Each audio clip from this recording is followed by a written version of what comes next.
చూద్దాం ఈ Shamshabad sub register కార్యాలయం జరిగేటువంటి ఈ అక్రమాలకు మరి ఎవరు అడ్డుకట్ట వేస్తారు, ఎవరు వచ్చి వాళ్ళపైన చర్యలు తీసుకుంటారో మనం చూద్దాం.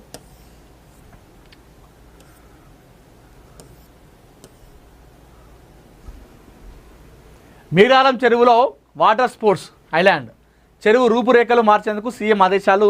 ఆకస్మిక తనిఖీతో సర్ప్రైజ్ సస్పెన్షన్ బ్రిడ్జితో అంతర్జాతీయ పర్యాటక ఆకర్షణ. హైదరాబాద్ అభివృద్ధిపై ప్రత్యేక దృష్టి సారించిన ముఖ్యమంత్రి రేవంత్ రెడ్డి గురువారం ఉదయం మీరాలం చెరువును ఆకస్మికంగా పరిశీలించారు. Musi river front development corporation limited ఆధ్వర్యంలో చెరువు పరిసరాల్లో కొనసాగుతున్న అభివృద్ధి పనులను ఆయన స్వయంగా పరిశీలించి పురోగతిపై అధికారులను అడిగి వివరాలు తెలుసుకున్నారు. భారీ క్రేన్పై నుంచి చెరువు పరిసరాలను పరిశీలించిన సీఎం మీరాలం చెరువుపై నిర్మిస్తున్న సస్పెన్షన్ బ్రిడ్జి పనులను పరిశీలించారు. వంతెన నిర్మాణంతో పాటు చుట్టుపక్కల చేపడుతున్న మౌలిక వసతుల అభివృద్ధి, భవిష్యత్తులో అందుబాటులోకి రానున్న సౌకర్యాలపై అధికారులతో చర్చించారు. పనుల్లో నాణ్యత ప్రమాణాలను తప్పనిసరిగా పాటించాలని, నిర్ణీత గడువులోగా నిర్మాణాలను పూర్తి చేయాలని అధికారులను ఆదేశించారు. మీరాలం చెరువులోకి మురుగునీరు చేరకుండా పటిష్టమైన చర్యలు చేపట్టాలని చెప్పడం జరిగింది. ఆకస్మికంగా తనిఖీ చేసిండు సీఎం రేవంత్ రెడ్డి. మొత్తానికైతే హైదరాబాద్ని మహానగరంగా ఇంకా మహానగరంగా తీర్చే విధంగా, అభివృద్ధి చేసే విధంగా సీఎం రేవంత్ రెడ్డి గారు అయితే అడుగులు వేస్తూ ఉన్నారు.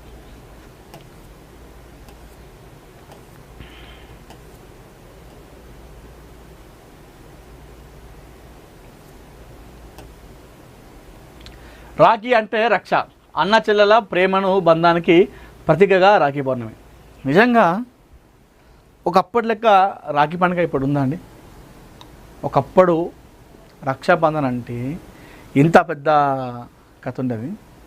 ఆడబిడ్డ వస్తుంది, ఇంకా 2 రోజుల తర్వాత ఆడబిడ్డ ఇంటికి వస్తుంది రాఖీ కట్టడానికంటే. అప్పుడు ఆ 2-3 రోజుల నుంచే అందరూ ప్రిపేర్ అవుతారు. అయ్యో అల్లుడు వస్తాడు, బిడ్డ వస్తుంది, మన వాళ్ళు వస్తారు అని చెప్పేసి.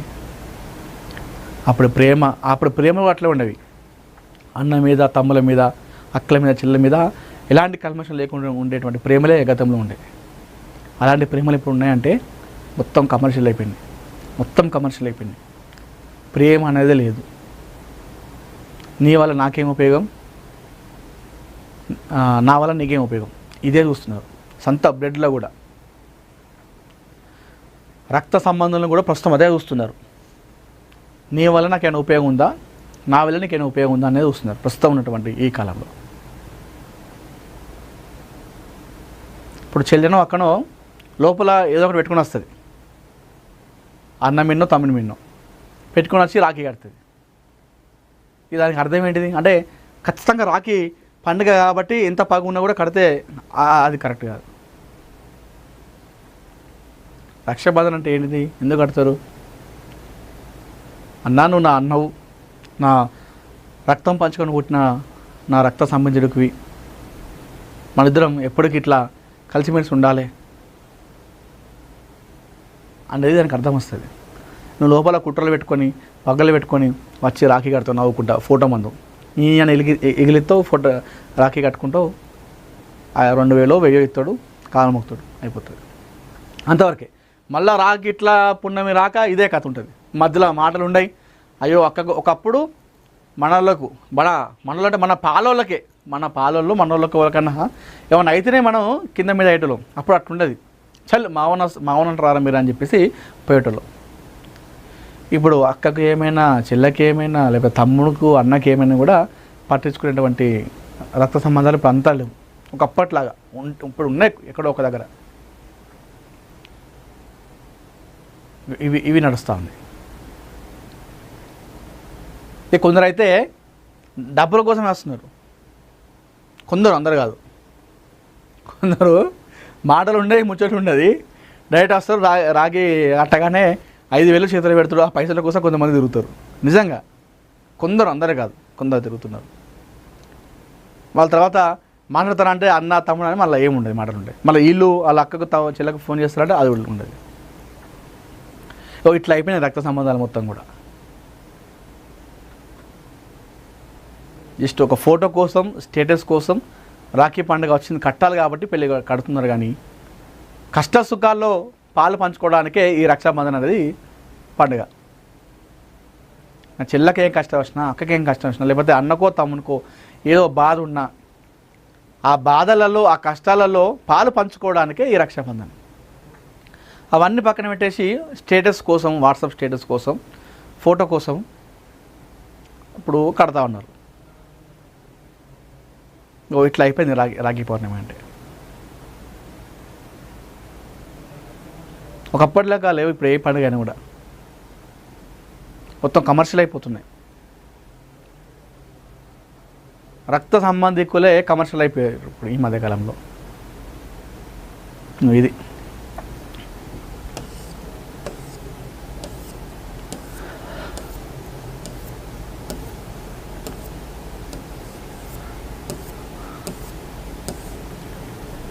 విశ్వక్సేన్ లెగసీపై పెరుగుతున్న అంచనాలు అని చెప్పేసి వార్తలు వస్తున్నాం.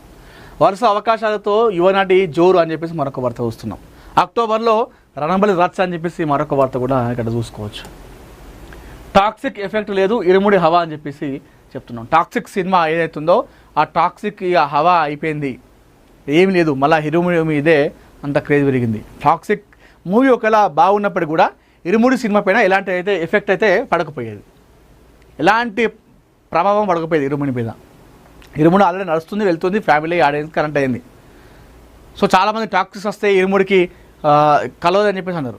అంత ఏం నడవదు. టాక్సిక్ వచ్చినా ఇంకా 100 kgf వచ్చినా ఇరుముడికి ఉన్నటువంటి సినిమా ఆ క్రేజ్ వేరు, ఆ కథ వేరు.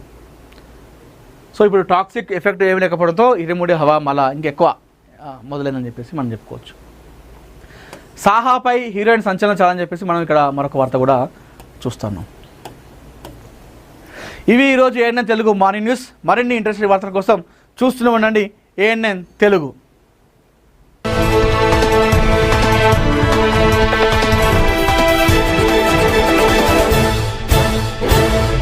తెలుగు, ఉర్దూ, మరాఠీ భాషల్లో వార్తలు ప్రసారం చేసే ఒకే ఒక్క channel ANN, one and only.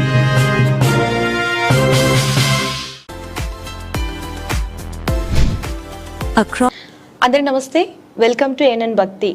మనతో పాటు మన స్టూడియోలో ఉన్నారు ప్రముఖ ఆధ్యాత్మికవేత్త, అలాగే జ్యోతిష నిపుణులైనటువంటి డాక్టర్ ప్రొఫెసర్ ముర్లపూడి సత్యనారాయణ మూర్తి గారు ఉన్నారు. ఆయన అడిగి మరికొన్ని విషయాలు తెలుసుకుందాం. నమస్తే గురుగారు. నమస్కారం అమ్మా, సంతోషి. గురుగారు, శ్రావణ మాసంలో మనం వరలక్ష్మి వ్రతం ఎంతో భక్తి శ్రద్ధలతో ఆడవాళ్ళు చేసుకుంటూ ఉంటారు. ఈ శ్రావణ మాసంలో వరలక్ష్మి వ్రతమే కాకుండా ప్రేక్షకులందరూ కూడా రాఖీ పౌర్ణమి శుభాకాంక్షలతో ఈరోజు మన మహాపత్రికను ప్రారంభిద్దాం. మహాపత్రికలో ముందు టాప్ న్యూస్ చూసుకుంటే, డిలిమిటేషన్పై ఏకపక్ష నిర్ణయాలు వద్దు, అఖిలపక్ష భేటీ పెట్టండి, మోడీకి ఖర్గే లేకే 543 లోక్సభ స్థానాలు, మరో 25 ఏళ్ళు మార్చొద్దు అని చెప్పేసి నడుస్తూ ఉంది. ఈ డిలిమిటేషన్ పైన ఇండియా కూటమి, సో ఇటు ఎన్డీఏ కూటమికి వ్యతిరేకంగా ఇండియా కూటమి వీళ్ళు ఎప్పటికప్పుడు మీటింగ్లు పెడతా ఉన్నారు, సమావేశాలు పెడుతూ దీనిపైన డిలిమిటేషన్ పైన ఏకపక్ష నిర్ణయాలు తీసుకోవద్దు అని చెప్పేసి ఇటు ఇండియా కూటమి చెప్తా ఉంది. ఇండియా కూటమికి ఈ 543 పార్లమెంట్ స్థానాలు ఉన్నాయి ఇండియాలో, దాన్ని మార్చద్దు, దాన్ని అస్సలు మార్చద్దు. ఆ మార్చిన తర్వాత మళ్ళా ఆ మహిళా బిల్లు ప్రవేశపెట్టి